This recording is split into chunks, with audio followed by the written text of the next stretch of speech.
Good morning और स्वागत है आपका 10 के दमदार ट्रेड्स में। प्रशांत सावंत और आशीष बहेती पिछले शो से हमारा साथ दे रहे हैं। शेर खान के जितेन गेड़िया और कोटक सिक्योरिटीज़ के श्रीकांत चौहान, इनको जोड़ेंगे हम कुछ ही देर में अपने टॉप ट्रेड्स के साथ। इसके अलावा बिग मार्केट वॉइसेस में आज हीलियोस म्यूचुअल फंड के सीईओ दिनशो ईरानी से करेंगे खास बातचीत। उसके अलावा दो लिस्टिंग्स पर भी हमारी नज़र रहेगी। जैगल जो एक्चुअली सेटल हुआ एग्जैक्टली अपने इशू प्राइस पर, और सामी होटल्स जो अपने इशू प्राइस से करीब करीब 7% के प्रीमियम पर सेटल हुआ। इन दो लिस्टिंग्स पर भी हमारी नज़र रहेगी। इनफैक्ट थोड़े से विजुअल्स दिखा देते हैं और ये दोनों स्टॉक्स एक बार दिखा दीजिए कहाँ सेटल हुए प्री ओपन में, और उसके बाद बात करेंगे इनकी। ओके, ये जैगल का फीड है। एक बार दोनों स्टॉक्स दिखा दीजिए मुझे, जैगल और सामी होटल्स, और देखते हैं कि कहाँ पर सेटल हुए, क्योंकि जैगल से एक्चुअली एक्सपेक्टेशन ज़्यादा थी कि जैगल शायद थोड़ा ज़्यादा आउट परफॉर्म करेगा, लेकिन कुछ खास मूव है नहीं वहाँ पर।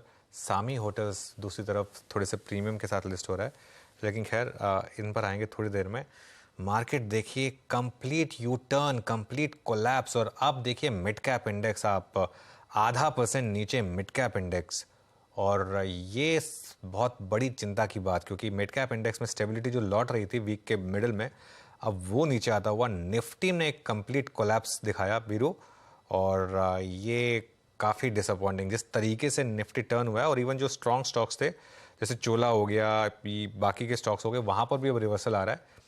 तो मार्केट का मूड तो ख़राब है। मतलब इतनी अच्छी पॉजिटिव न्यूज़ के बाद भी अगर मार्केट 1 घंटा भी नहीं टिक पा रहा है, तो आपको बता रहा है कि किस तरीके की वीकनेस मार्केट में है इस समय। बिल्कुल 687 पे कुछ देर पहले अनुज ने आपको अलर्ट भी किया था कि फॉरेक्स मार्केट, जो कि एक ज़्यादा अगर आप देखें आपका बड़ा दृश्य हमारे लिए ड्रॉ करता है, वहाँ से अच्छे संकेत नहीं है। नाउ इट्स बैंक निफ्टी जो कल की अब लोवेस्ट ट्रजेक्टरी के पास घूमता हुआ। कल की लोवेस्ट ट्रजेक्टरी थी बैंक निफ्टी की 44,590, इट्स 654 एट डे लो। अनुज, अब अगर हम कल के लो को वॉलेट कर रहे हैं डिसाइसिवली 20 डेमा क्लासिकल 20 डेमा रिवर्सल जिसे बोलते हैं हमें टेक्निकल्स में, अगर ये हो रहा है तो अगस्त का जो लो था जो कि well defined 50 day exponential moving average था, उसके पिक्चर कहीं ना कहीं अब सामने है। और मैं वहाँ तक जाऊँ उससे पहले एक लेवल और मेंशन कर देता हूँ जो बहुत इंपॉर्टेंट है, 19,532 वीरू। और 19,532 की सिग्निफिकेंस समझ लीजिए। 19,532 आपका 50 डे एक्सपोनेंशियल मूविंग एवरेज है। साथ में अगर वीरू इन चार्ट्स को देखिए, आज फ्राइडे है तो चार्ट्स को अब आप फिर वीकली चार्ट्स में कन्वर्ट करेंगे। वीकली चार्ट पर अगर 20 वीक एक्सपोनेंशियल मूविंग एवरेज जो प्लेस्ड है वीरू, वो भी एग्जैक्टली 19,530 पर है। तो इसके लिए वो 19,530 की सिग्निफिकेंस बहुत ज़्यादा बढ़ जाती है। ये रैली शुरू हुई थी करीब करीब 19,200 19,300 से। हालांकि उससे पहले का लो तो उससे भी ज़्यादा नीचे था, लेकिन ये जो है ये मामला बिगड़ सकता है। साइंस तो है। आज का प्राइस पैटर्न काफ़ी डिसअपॉइंटिंग है। मतलब इतनी बड़ी पॉजिटिव न्यूज़ के बाद अगर आप 50 पॉइंट की रैली भी नहीं सस्टेन कर पाए, तो मतलब मार्केट में clear cut science of trend reversal है वीरू। जी हाँ, तो इंडेक्स पे आपको अगर आप देखें तो इस वक्त दिखाई दे रहा है मार्केट से डे लो, खराब हालात यहाँ पे। 10 बजे के कार्यक्रम में आज हमारे साथ जो मेहमानों का पैनल है वो है प्रशांत सावंत, आशीष बहेती, ये पिछले कार्यक्रम से यहाँ भी शिरकत करेंगे। जितेन गेड़िया साहब शेर खान से और श्रीकांत चौहान कोटक सिक्योरिटीज से इस वक्त मौजूद हैं। आप सभी को नमस्कार, कार्यक्रम में स्वागत है। बाजार के जो हालात हैं वो आपकी स्क्रीन पे ही हैं। अगर आप लोग बहुत सुकून से ट्रेड दे पाएँ तो अच्छी बात है, नहीं तो कोई बहुत तकलीफ करने की ज़रूरत नहीं है। आप हमारे प्रश्न को ये भी कह सकते हैं कि मेरे पास अभी कोई ट्रेड नहीं है। बट श्रीकांत जी, मैं आपसे शुरुआत करूंगा। Good morning. आपके पास 2 ट्रेड हैं इस वक्त? Good morning Virendra, good morning Anuj. In fact Virendra, अगर देखा जाए तो जब राइजिंग मार्केट था और मार्केट जब 20,200 20,150 के करीब था तो काफी डिफिकल्ट हो रहा था, बिकॉज कई सारे स्टॉक्स ओवरबॉट जोन में थे और अपने प्रीवियस हाई को लगातार क्रॉस करते जा रहे थे। बट इनफैक्ट अभी ऐसे हो गया कि कई सारे स्टॉक्स अपने इंपॉर्टेंट सपोर्ट्स के करीब आ चुके हैं।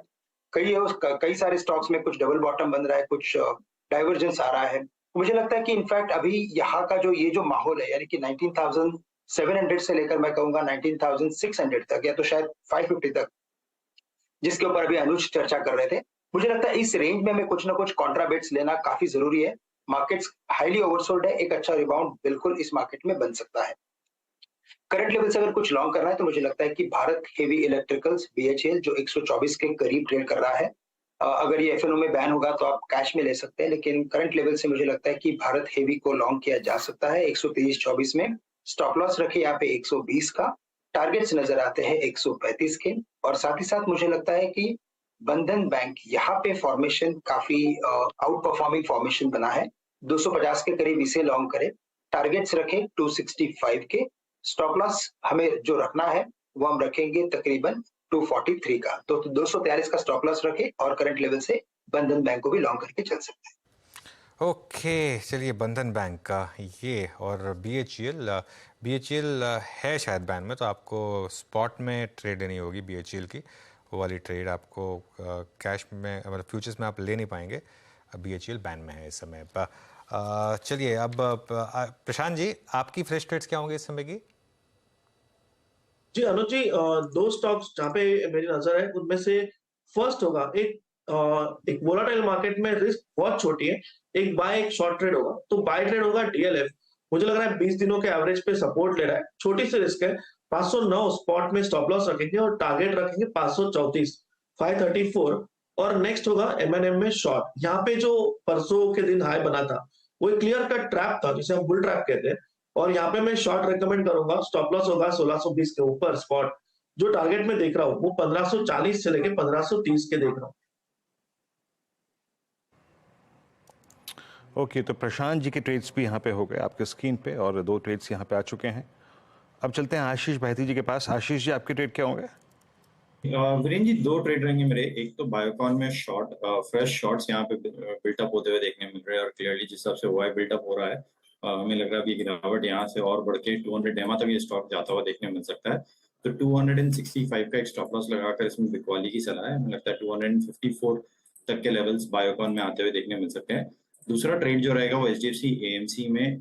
इस टर्बुलेंट मार्केट में भी एचडीएफसी एएमसी काफी स्ट्रेंथ दिखा रहा है, काफी पॉजिटिव है स्टॉक के लिए। जिस हिसाब से 2700 के रेंज में ट्रेड कर रहा है वो काफी इंप्रेसिव लग रहा है। तो 2660 का एक स्टॉप लॉस लगाकर खरीदारी की सलाह है एचडीएफसी एएमसी में।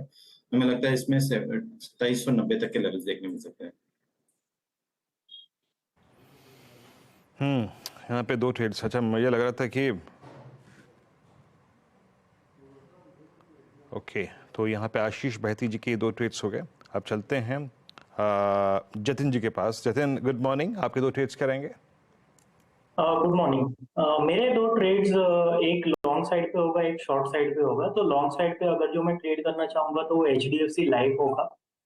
रिसेंटली हमने देखा है कि एचडीएफसी लाइफ में थोड़ा करेक्शन हुआ है, वो अपने डेली मूविंग एवरेजेस यानी कि 20 और 40 डे एवरेजेस पे आके बाइंग इंटरेस्ट बता रहा है। तो हम एचडीएफसी लाइफ लॉन्ग करके चलना चाहेंगे। हमारे टारगेट्स रहेंगे 677 और 690 के, और हम स्टॉप लॉस लगाना चाहेंगे 635। जो मेरा दूसरा ट्रेड होगा वो ओबरे रियल्टी पे एक सेल साइड पे ट्रेड होगा। हमें लगता है कि एक मीन रिवर्शन हो सकता है, ओवरस्ट्रेच्ड रैली हो चुकी है इसमें, इसके लिए अभी थोड़ा करेक्ट हो सकता है। इसके लिए मैं ओबरे रियल्टी को सेल करके चलना चाहूंगा। मेरा स्टॉप लॉस होगा 1145 का, और मेरा टारगेट होगा 1080 का। ओबेरॉय रियल्टी ये समय के लिए एक सेल कॉल होगा।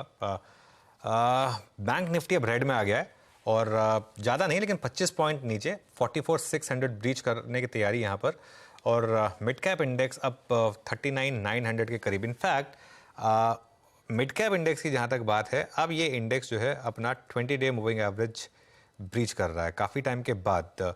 39,950 था इसका 20 डे मूविंग एवरेज, अब हमें 39,930 पर। तो मिड कैप्स में क्लियरली इस समय थोड़ी सी वीकनेस आ रही है, और स्टॉक्स जहाँ पर इस समय काफ़ी वीकनेस है उनमें बलरामपुर चीनी और पूरा का पूरा pharma pack, Lupin, doctor Lal, doctor Reddys, Ipca labs, Alkem labs, सभी के सभी स्टॉक्स, ग्लेनमार्क ऑब्वियसली उसको लीड कर रहा है, औरोबिंदो फार्मा, ये सभी स्टॉक्स इस समय वीकनेस दिखाते हुए।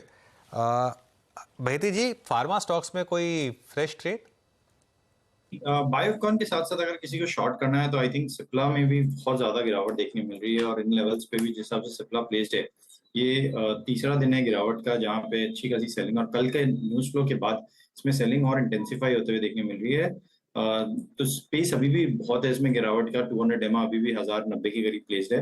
तो मुझे लगता है कि प्रॉफिट टेकिंग यहाँ से और इंटेंसिफाई होते हुए देखने मिलेगी। 1200 पे एक स्टॉप लॉस लगा के इसमें बिकवाली की चला है। जो टारगेट्स हमें लग रहे हैं इसमें आते हुए 1140 तक के टारगेट्स देखने मिल सकते हैं। श्रीकांत, आईटी में जो पिछले 2-3 दिन में पेन रहा है, निफ्टी आईटी आप समझ लीजिएगा कि इसी सितंबर इसका स्विंग हाई था करीब 33,382 का, अब नाउ इट्स 32,726। अभी आईटी में आप लोगों ने क्या ट्रेड सेटअप, मतलब आपको क्या सजेस्ट कर रहा है? आप लोग आईटी में कर क्या रहे हैं? कुछ शॉर्ट ले रहे हैं, कुछ लॉन्ग ले रहे हैं? कोई आईटी के ट्रेड्स हैं आपके पास पोजिशनल पर्सपेक्टिव से? तो देखिए, अगर निफ्टी आईटी की अगर बात करें तो इसके अगर पर्टिकुलर टेक्निकल पैटर्न को देखते हैं तो it is like completely outperforming to other indices. Market के फॉल में वो पार्टिसिपेट नहीं कर रहा है, और कल के फॉर्मेशन के बाद तो मुझे लग रहा है कि जब तक ये 32,500 के ऊपर ट्रेड कर रहा है, हम वापस एक बार 34,000 तक के लेवल्स निफ्टी आईटी में देख सकते हैं। करंट लेवल से भी मुझे लगता है कि कुछ एक स्टॉक्स में बिल्कुल तेजी बनेगी, लेकिन लार्ज कैप से बेटर है, मैं कहूंगा कि मिड साइज या स्मॉल साइज आईटी कंपनीज के ऊपर फोकस किया जा सकता है। लार्ज कैप में जैसे टॉप 5 में जो एक बॉटम में जो स्टॉक है टेक महिंद्रा, करंट लेवल से इसे लॉन्ग करने की कोशिश करनी चाहिए, because consistently stock out perform कर रहा है। 1300 के करीब है ये स्टॉक, 1400-1450 के लेवल्स दिखा सकता है। आफ्टर वेरी लॉन्ग टाइम एक बड़ा ब्रेकआउट हुआ है, तो consistently higher top higher bottom की सीरीज के बेसिस पे टेक महिंद्रा को लॉन्ग करें। स्टॉप लॉस यहाँ पे रखे 1250 का, टारगेट्स रखे 1450 के। और साथ ही साथ मुझे लगता है वीरेंद्र, ये जो LTIM है, यहाँ पे हमें फोकस करना है। L&T इन्फोटेक माइंडट्री अच्छा खासा करेक्टेड है, लेकिन अगर आप इसके ब्रॉडर पैटर्न को देखते हो तो इसमें असेंडिंग ट्रायंगल बना था, उसका ब्रेकआउट है। तो यहाँ पे भी हमें लगता है कि ये स्टॉक एक बार शायद 5500 के लेवल्स इवेंचुअली दिखा सकता है, but in the near term may be 5400-5500 के रेंज में जा सकता है। तो करंट लेवल से इसे लॉन्ग करें, स्टॉप लॉस यहाँ पे रखें 5300। ओके, चलिए एक छोटा सा ब्रेक ले लेते हैं। आप ब्रेक के बाद जब लौटेंगे तो हमारे साथ हीलियोस म्यूचुअल फंड से दिनशो ईरानी जुड़ेंगे। Welcome back. Big market voices में अब हमारे साथ हैं हीलियोस म्यूचुअल फंड से दिनशो ईरानी। दिनशो जी, गुड मॉर्निंग। मेरे ख्याल से आप मेरा पहला सवाल गेस कर गए होंगे। जिस तरीके की सेलिंग आ रही है पिछले कुछ दिनों में आपके सबसे बड़े पोर्टफोलियो होल्डिंग में, HDFC बैंक में, थोड़े कंसर्न है क्या वापस, या फिर ये part and parcel of game, और ये हो क्या रहा है आपके हिसाब से यहाँ पर? अनिल जी, धन्यवाद आपके शो पर आमंत्रित करने के लिए, और very good morning to you, your viewers and your team. तो मुझे HDFC बैंक में ये था कि उनका एक एनालिस्ट मीट हुआ, जिनमें उन्होंने अपने आगे के प्लान्स बताए, और ऑब्वियसली वहां पे थोड़ा हमें तो पहले से ये ख्याल था कि उनका जो मर्ज बैलेंस शीट है वहां पे थोड़ा HDFC जो पेरेंट कंपनी का मर्जर था उसके चलते थोड़ा प्रेशर आएगा, लेकिन आई थिंक एनालिस्ट थोड़े सरप्राइज से हो गए वहां पे, जो डेटा उन्होंने शेयर किया उसकी वजह से। पर हमें नहीं लगता कि ये एक प्रॉब्ली एक आध क्वार्टर का ही इशू है, और इंटरप्रिटेशन का ज्यादा इशू है रादर देन क्वार्टर इशू, क्योंकि सब लोग ये सोचते हैं कि ग्रोथ रेट इनकी शायद कम होने वाली है बिकॉज ऑफ दिस निम कंप्रेशन। तो हमें तो नहीं लगता है, हमें उल्टा ये लगता है कि ग्रोथ रेट वहां पे स्टेडी एक्सपेक्टेड है, और एक्चुअली मेरे एनालिस्ट तो मुझे यही गाइड कर रहे हैं कि growth rate will be as per what they estimate, थोड़ा कम रहेगा, लेकिन इसलिए हमें लग रहा है कि थोड़ा ज्यादा ओवर रिएक्शन हो गया है ऑन द बेसिस ऑफ जो शेयर किया था डेटा उसके चलते। लेकिन हमें कोई कंसर्न नहीं है यहाँ पे, इनफैक्ट तो हमें तो ये लगता है कि आगे चल के यही बैंक है जो आप हमारा बैंक निफ्टी को खींचेगा आगे चल के, so after the merge entity goes through ऐसा। सो इसलिए हमें काफी कंफर्ट है। प्रॉब्ली ये साल में थोड़ा ग्रोथ रेट कम होगा because of the merger, but 2025 से हमारा तो हमें तो लग रहा है कि growth rate will come back to normal. Okay, तो ये होगी बात HDFC बैंक की। एक और स्टॉक जिसकी मैं आपसे चर्चा करना चाह रहा था, रीसेंट प्राइस एक्शन के बाद क्या आपका कॉन्फिडेंस थोड़ा कम हुआ है कैंपस फुटवेयर में, या अभी भी आप इन्वेस्टेड हैं उसमें और अभी भी आपका थीसिस इंटैक्ट है?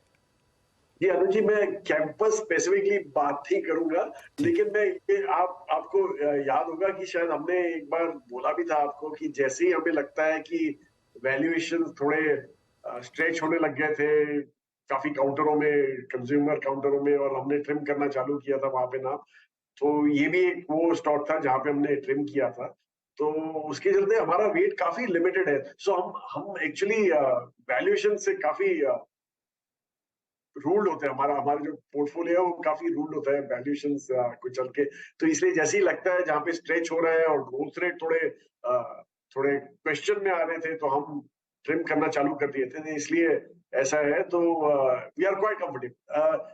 आज की तारीख में वेट इतना ज्यादा नहीं है जो हमें कंसर्न दे सके यहाँ पे। और एक्चुअली दैट इज हाउ हमारा पोर्टफोलियो भी कंस्ट्रक्टेड होता है कि आप ऐसा सेगमेंट बनाते हो जहां पे आप एक बेट लेते हो कि ये स्टॉक जो है वो हायर रिटर्न देंगे फ्रॉम द मार्केट।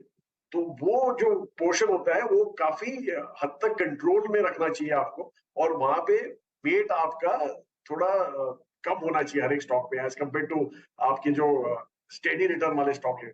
जैसे आपने एचडीएफसी बैंक की बात की जो आज की तारीख में नहीं है स्टेडी रिटर्न, पर फिर भी हमारा वेट ज्यादा है वहां पे। लेकिन ये सब स्टॉक में हमारा काफी कम वेट होता है और कॉन्स्टेंटली हम ट्रिम करते रहते हैं वैल्यूएशन के बेसिस पे। इसलिए हमें अभी के लिए तो कोई कंसर्न नहीं है यहाँ पे। ओके, फॉर द टाइमिंग आपका कॉन्फिडेंस बिल्कुल चरम पे है, कोई कन्विक्शन में रत्ती भर कमी नहीं। दिनेश जी नमस्कार, वीरेंद्र बोल रहा हूँ सर। एक मारुति पे बात करते हैं सर। ऑटो पे आपका हमेशा व्यू मैं लेता रहा हूँ, लेकिन आज मारुति डिस्कशन का हमारा सुबह भी पॉइंट था, वहाँ पे कुछ ब्रोकरेज रिपोर्ट्स बहुत अच्छी आई हैं। इन्होंने बीते साल 1.5 साल में अपने प्रोडक्ट पोर्टफोलियो को थोड़ा सा रिच किया है। पहले गाड़ियाँ बहुत थी लेकिन एसयूवीज में इनका प्रेजेंस कम था, बट वो ग्रैंड विटारा ने काफ़ी स्ट्रांगली भर दिया है। प्लस इन्वेक्टो का लॉन्च, अब आप 2000 सीसी के सेगमेंट में भी हैं। मारुति पे आपका व्यू क्या है, और ऑटो पे आपका कोई प्रेफर्ड स्टॉक जो इस वक्त हो तो बताइएगा प्लीज। जी वीरू जी, पहले मुझे करेक्ट करना चाहिए, मेरा कोई कॉन्फिडेंस थमा नहीं हुआ यहाँ पे। आपने जो कैंपस की बात की, मैं तो यही बोल रहा हूँ कि जब वैल्यूएशन स्ट्रेच होते हैं तब हम कट करते हैं, और इसलिए अभी वेट इतना कम है कि वहां पे हमें अभी कंसर्न वेट के चलते नहीं है। पर ऑब्वियसली जो ओवरऑल ग्रोथ स्टोरी है वो तो बनी रही है वहां पे, तो इसलिए हम नया ऐड नहीं कर रहे। पहली चीज तो मैं ये बता दूं आपको। So we are still waiting. Anyway, तो दैट वाज वन। और दूसरी जो आपने ऑटो की बात की, अभी मारुति का तो हम नहीं बताएंगे, लेकिन पॉइंट इज कि ऑटो इंडस्ट्री अभी आप देखिए कि हो क्या रहा है आपके इंडस्ट्री में। एक तो जो एंट्री लेवल व्हीकल्स है वहां पे थोड़ा पुल बैक आ रहा है, मतलब इतना ऑफटेक ज्यादा अच्छा नहीं हो रहा है वहां पे। लेकिन जो आपका मिड सेगमेंट या एसयूवी सेगमेंट है वहां पे काफी ग्रोथ आ रहा है। तो एक चीज जो मारुति ने की है वो अपना पोर्टफोलियो रिवैम्प किया है। उन्होंने भी रियलाइज किया कि एंट्री लेवल में ग्रोथ नहीं है, तो we have to get into higher level. पर उस लेवल में कंपटीशन बहुत ज्यादा है as compared to what the entry level competition was. तो इसलिए एक तो आपको वो ध्यान में रखना पड़ेगा। दूसरा, जो कमोडिटी टेलविंड थी वो थोड़ी अभी फेड हो रही है यहाँ पे, तो पूरे सेक्टर के लिए ही खराब है वो। और तीसरा, जो हम पहले से बोलते हैं, ईवीज, हमें नहीं लगता है कि मारुति के पास आज की तारीख में कुछ है अपने ईवी पोर्टफोलियो में। वो हाइब्रिड की बात करते हैं, ईवी की इतनी बात नहीं होती है वहां पे। इसलिए हमें थोड़ा, और वहां पे भी हाइब्रिड में भी इतना ज्यादा नहीं है जितना दूसरे कंपटीशन में है उनके पास, तो इसलिए हमें थोड़ा कंसर्न है उधर। इसलिए हम आज की तारीख में ऑटो में, एक्चुअली फॉरगेट मारुति, पर ऑटो सेक्टर में ही हम थोड़ा हटके हैं। हमें लगता नहीं है कि आज की तारीख में कुछ एक्साइटमेंट हो सकता है वहां पे। ओके, अच्छा सर ये बताइए, ये डिफेंस में मैं अगर 2020 पोस्ट कोविड को देखूं, 20, 21, 22, 23 भी ऑलमोस्ट अगर आप देखें तो अपने अंतिम पड़ाव पे हैं। रत्ती भर अगर आप देखें रिट्रेसमेंट नहीं है। आप HL को देखिए, आप BL को देखिए, आप भारत डायनेमिक्स को देखिए, आप मसगांव डॉक को देखिए, यहाँ पे इनको ऑर्डर लगातार मिल रहे हैं। भारत का अब डिफेंस में आत्मनिर्भर बनने का जो पूरा कार्यक्रम है, आप लास्ट 2 साल से आप एक्सपोर्ट्स भी कर रहे हैं। यहाँ रत्ती भर कॉन्फिडेंस में कमी नहीं है बाजार की। आपका व्यू क्या कहता है सर? अगर आप बहुत अच्छा पैसा बना चुके हैं, अभी भी यहाँ पे वो जो अप्रोच होती है ना, यू हैव बॉट, मतलब आपने अच्छा खरीदा है, अब बैठे रहिए चुपचाप, आपको लगता है कि अभी भी यहाँ पे पोजीशंस को होल्ड करना चाहिए? तो एक्चुअली वीरू जी, हमने तो ये सेक्टर में जैसे आपने बोला काफी पैसा बना दिया है, लेकिन हम कंसर्न बिल्कुल नहीं है हमें यहाँ पे अभी की तारीख में। हमारा बड़ा नीश प्ले होता है, और जैसे आपने दूसरे नाम लिए वहां पे थोड़ा वैल्यूएशन कंफर्ट नहीं आता है, लेकिन ये है कि ग्रोथ स्टोरी इतनी बढ़िया है कि लोग अभी के लिए सोच नहीं रहे उसके बारे में। पर हम जो स्टॉक हमारे पास जो है वहां पे हमें वैल्यूएशन कंफर्ट है, और रीरेटिंग हुआ है वो स्टॉक का, नो डाउट, लेकिन अभी भी वैल्यूएशन इनफ है और वो तो एक आउटसोर्सिंग प्ले है एक्चुअली ग्लोबली। और आप ग्लोबली भी देखिए, अगर जो आप ये जो यूक्रेन और रशिया की वॉर हुई उसके चलते काफी कंट्रीज अपना जो डिफेंस का बजट है वो बढ़ा दिए। चाइना ने बढ़ाया है which is a major market, Russia तो बढ़ा ही रहा है, फिर यूएस भी बढ़ा रहा है।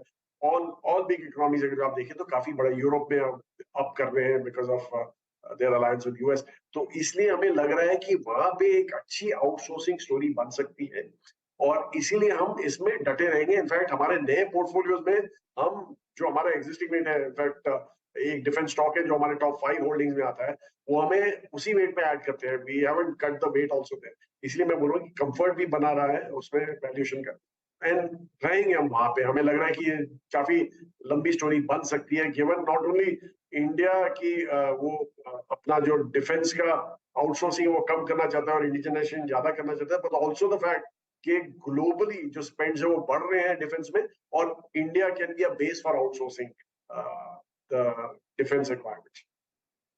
ओके, चलिए ठीक है, ये कुछ डिफेंस स्टॉक्स की बात हो गई।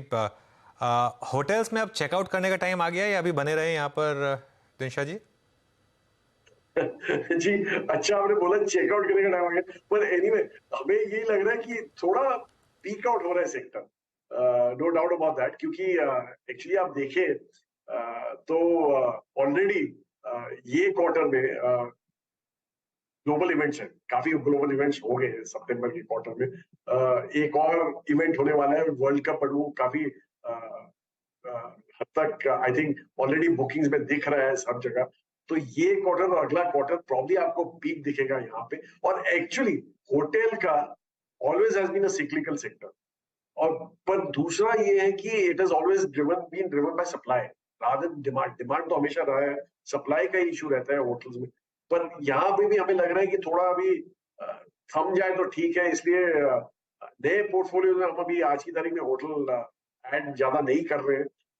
तो ऑब्वियसली इट्स ऑब्वियस कि हमारा भी थोड़ा कंफर्ट लेवल कम हो गया है, तो it's better to stay away. Okay, और आईटी पर अभी रीलुक की जरूरत है या अभी उसको छोड़ा हुआ है आपने एज इट इज? सॉरी कौन सा सेक्टर? आईटी। आईटी नहीं जी, आईटी का तो हमें एक्चुअली मैं जैसे पहले से बोलता आया था, वैल्यूएशन कंफर्ट होना चाहिए। अभी आज की तारीख में आपने देखा होगा 2 दिन पहले शायद एंडेवा का रिजल्ट्स आए थे और उन्होंने गाइडेंस दिया था, काफी हद तक काट दिया। वो तो पूरा डिस्क्रिशनरी स्पेंड में ही काम करता है एंडेवा, तो उन्होंने तो पूरा ही काट के रख दिया अपने गाइडेंसेस वगैरह। इनफैक्ट ये क्वार्टर जो अगला क्वार्टर का था उन्होंने वहां पे ड्रॉप दिखाया है, और फुल ईयर का दे आर होपिंग कि वो फ्लैटिश रहेंगे। पर द पॉइंट इज, मैं वही बोल रहा हूँ आपको कि ग्रोथ रेट नहीं दिखती है to support the valuation premiums जो आ गए हैं प्री कोविड के लेवल से। तो हमें वहां पे बिल्कुल कंफर्ट नहीं दिया। दो चल गया है सेक्टर, काफी चले हैं। आई थिंक मेनली मनी जैसे काफी सेक्टर चले थे वो नहीं चला था, इसलिए आई थिंक वो कैचअप ट्रेड था मोर देन एनीथिंग एल्स। पर हमें नहीं लगता कि वहां पे ज्यादा कंफर्ट है हमें आज की तारीख में।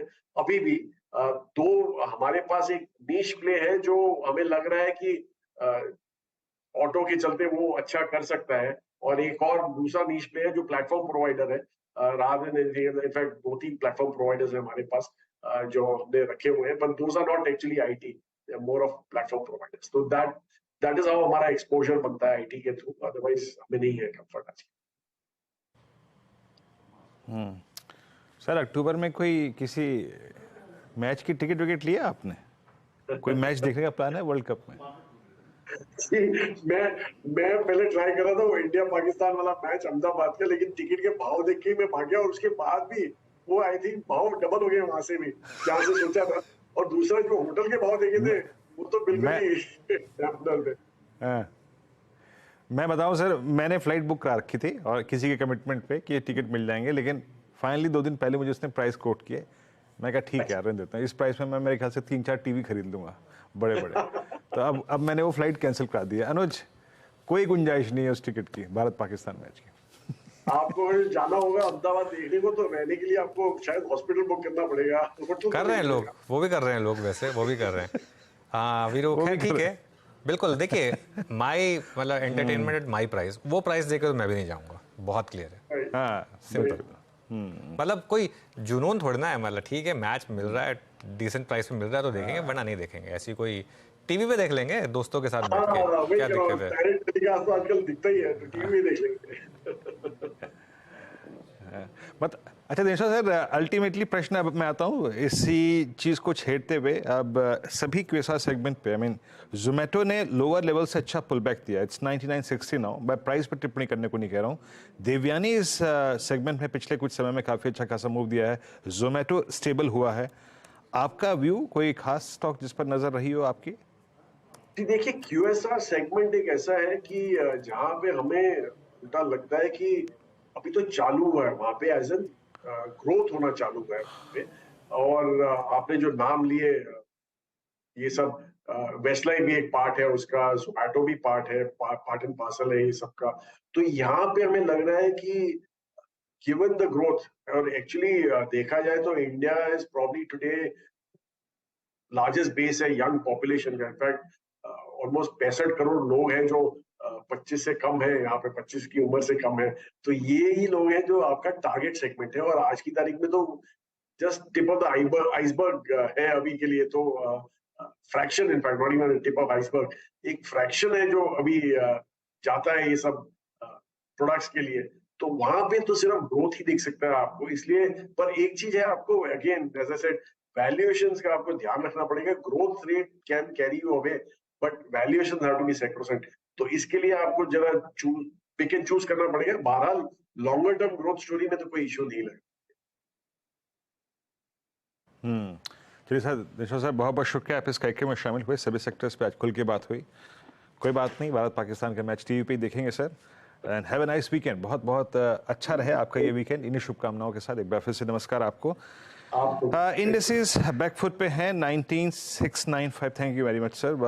44692 यहाँ पर निफ्टी बैंक और निफ्टी आईटी करीब करीब 194 अंक नीचे।